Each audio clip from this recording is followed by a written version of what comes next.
Depending on health, age, weather conditions, and activity level, the average person can live 2 to 3 weeks without food, but will die after 2 to 5 days without fresh water. There may come a time following an emergency when clean water won't flow freely from our faucets. Flooding, earthquakes, and hazardous materials incidents are some of the hazards that could affect our water supply. The general rule for water storage is to keep 1 gallon per person per day for 3 days on hand. You will need to have more for pregnant and nursing mothers, the elderly, and for pets.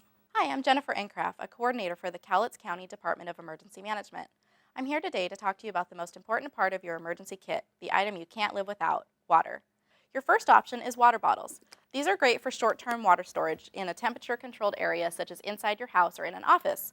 These are inexpensive, between $4 and $6 for a case of 24, which is not bad. You can also buy gallon jugs of water, also not a bad idea for short-term depending on your family size. Keep 4 or 5 in your house and rotate them as needed. A second option is 3 to 5 gallon water containers. These are relatively inexpensive, especially if you figure the cost over a long period of time. I bought these for $8.99 and $10.99. If you purchase these, make sure they are a number 7 plastic on the little recycling triangle at the bottom. Be sure that you purchase ones with a white screw top. The Sparklets containers or ones with a blue peel-off lid are good for one-time use only.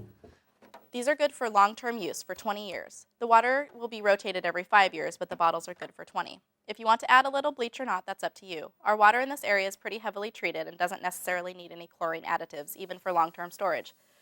These containers are obviously heavy when they are full of water, so be sure to keep them in a place you won't need to be moving them around a lot, and of course, don't put them on a high shelf.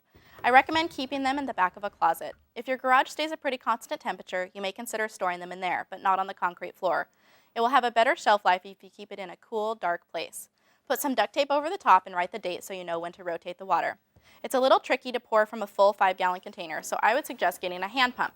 I got mine at the same time I got the containers. It's inexpensive and will make things a lot easier should I actually have to use my 5-gallon container. Yes, you can technically drink the water out of the back of your toilet tank or from your water heater, but would you really want to? Do you want your family to? Spend a few bucks and get decent drinking water.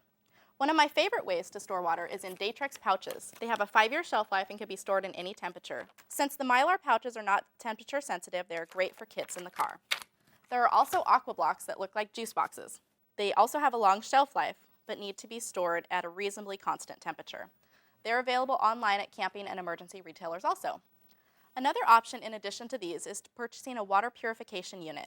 I'm talking about more than a Brita water filter here. You need to purchase a filtration system that purifies against waterborne pathogens, contaminants, and bacteria. There are many available on the market at camping supply stores. Again, don't cheap out on this. It could mean your life. They are small and easy to store and can be carried in the car in an evacuation kit or in your home kit, or all three. Spend some time and some money and invest in water storage. One day you might thank me.